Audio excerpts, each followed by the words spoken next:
Hello everyone, कैसे हो आप सब। एक बार पुनः स्वागत है आप सभी का हमारे अपने YouTube channel Shiv coaching classes पर। उम्मीद करते हैं दोस्तों आप सभी अच्छे होंगे और आप सभी की पढ़ाई भी बेहतर ढंग से चल रही होगी।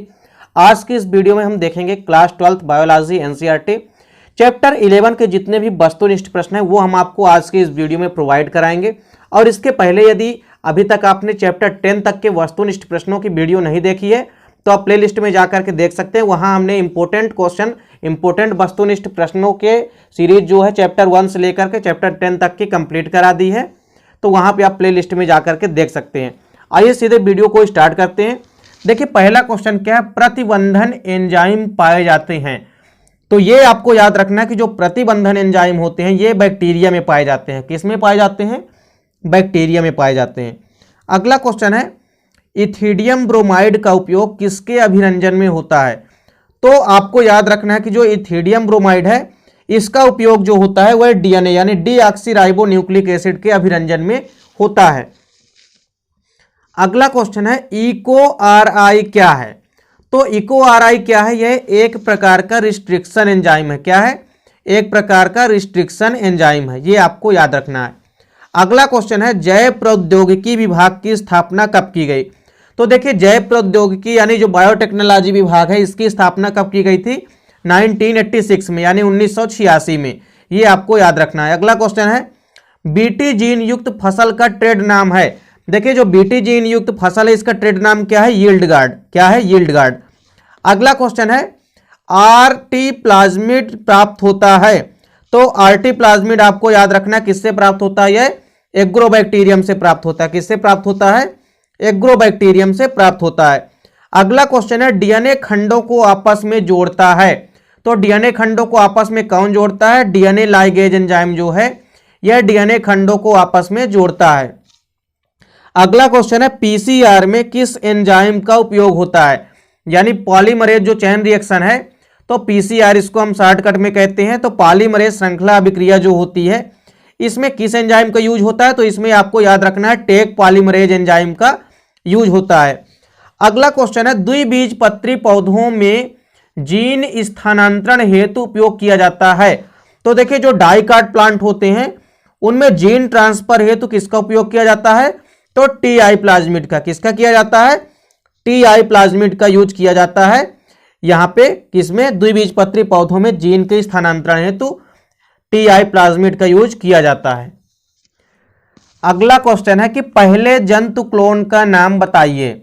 आपको बताना है कि सबसे पहले जो क्लोन तैयार किया गया था वो किस जंतु का तैयार किया गया था? तो आपको याद रखना है कि डॉली जो है यह पहली जो है जंतु क्लोन थी। जो किसकी जंतु क्लोन है? यह भेड़ की क्लोन है जिसका नाम क्या है? डॉली। अगला क्वेश्चन है, प्रतिबंधन एंजाइम की खोज किसने की? तो प्रतिबंधन एंजाइम की खोज किसने की थी? तो बेरनेर अर्बर ने। बेरनेर अर्बर ने ही सबसे पहले प्रतिबंधन एंजाइम की खोज की थी। अगला क्वेश्चन है, पीसीआर का पूरा नाम लिखिए। तो पीसीआर का पूरा नाम क्या होता है? Polymerase chain reaction. ये आपको याद रखना है। अगला क्वेश्चन है, टीआई प्लाज्मिड का मुख्य रूप से टीआई जो प्लाज्मिड है यहां पे स्रोत बताना है कि टीआई प्लाज्मिड का स्रोत क्या है, मतलब किससे जो है टीआई प्लाज्मिड प्राप्त किया जाता है। तो आपको याद रखना है कि एग्रोबैक्टीरियम ट्यूमिफेसियंस, एग्रोबैक्टीरियम ट्यूमिफेसियंस नामक जो कवक है इससे ही टीआई प्लाज्मिड जो है प्राप्त किया जाता है। अगला क्वेश्चन है, किसी जीन की संरचनात्मक एवं क्रियात्मक पक्ष का जो अध्ययन है वो क्या कहलाता है? तो किसी भी जीन की संरचनात्मक व क्रियात्मक पक्ष का अध्ययन जो होता है वह जीनोमिक्स कहलाता है। क्या कहलाता है? जीनोमिक्स कहलाता है। अगला क्वेश्चन है कि विषाणुओं को नष्ट करने वाला जैव अणु जो मनुष्य में विषाणु प्रतिरोधकता उत्पन्न करता है। आपको यहां पे बताना है कि विषाणुओं को नष्ट करने वाला यानी यहां पे वायरस को नष्ट करने वाला जो जैव अणु है यानी बायोमॉलिक्यूल है जो मनुष्य में विषाणु प्रतिरोधकता उत्पन्न करते हैं। तो इसका राइट आंसर क्या है? इंटरफेरॉन।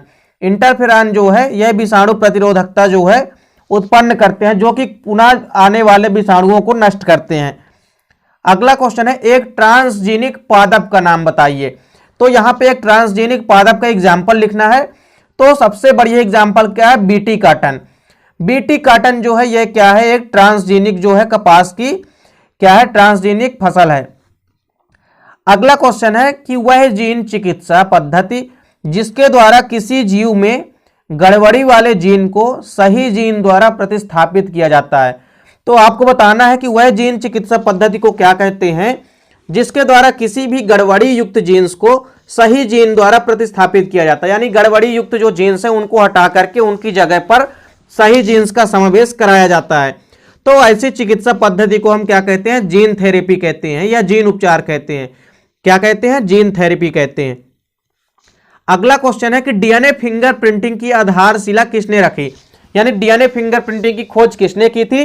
तो आपको याद रखना है एलेक्स जेफ्रीज ने। यहां पे आपको अलग से यहां पे आपको जा लिख लेना, यानी जेफ्रीज। तो सबसे पहले जो डीएनए फिंगरप्रिंटिंग है इसकी आधारशिला जो है एलेक्स जेफ्रीज ने ही रखी थी।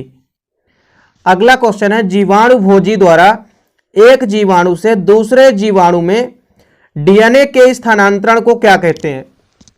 तो बैक्टीरियोफेज या जीवाणु भोजी के द्वारा एक जीवाणु से दूसरे जीवाणु में डीएनए के जो स्थानांतरण की विधि होती है इसको हम क्या कहते हैं, ट्रांसडक्शन। क्या कहते हैं, ट्रांसडक्शन कहते हैं। अगला क्वेश्चन है ज्ञात डीएनए संरक्षण किया जाता है। जो ज्ञात डीएनए संरक्षण है ये कहां किया जाता है, तो जीन बैंक में किया जाता है। कहां किया जाता है, जीन बैंक में। अगला क्वेश्चन है एफईबी का पूरा नाम लिखिए। तो एफईबी का पूरा नाम क्या होता है, यूरोपियन फेडरेशन ऑफ बायोटेक्नोलॉजी। क्या होता है, यूरोपियन फेडरेशन ऑफ बायोटेक्नोलॉजी। ये आपको याद रखना है। अगला क्वेश्चन है मानव निर्मित इंसुलिन है। तो आपको बताना है मानव निर्मित इंसुलिन कौन सा है, तो ह्यूमुलिन। ह्यूमुलिन जो है ये प्रथम मानव निर्मित इंसुलिन है। अगला क्वेश्चन है कि मानव जीनोम परियोजना को क्या कहते हैं। तो जो मानव जीनोम परियोजना है इसको हम जीनोमिकी कहते हैं। क्या कहते हैं, जीनोमिकी कहते हैं। अगला क्वेश्चन है कि डीएनए में जो सकारात्मक परिवर्तन होता है वह क्या कहलाता है। तो डीएनए में जो सकारात्मक परिवर्तन होता है वह आनुवांशिक अभियांत्रिकी कहलाता है, यानी कि जेनेटिक इंजीनियरिंग कहलाता है।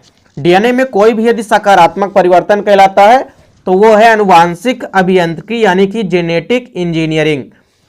अगला क्वेश्चन है कि उस पादप का नाम लिखिए जिसके डीएनए में न्यूक्लियोटाइड्स का क्रम सर्वप्रथम पढ़ा गया हो।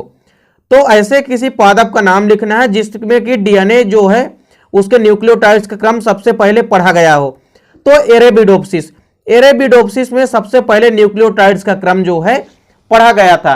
तो उम्मीद करता हूं दोस्तों वीडियो पसंद आई होगी।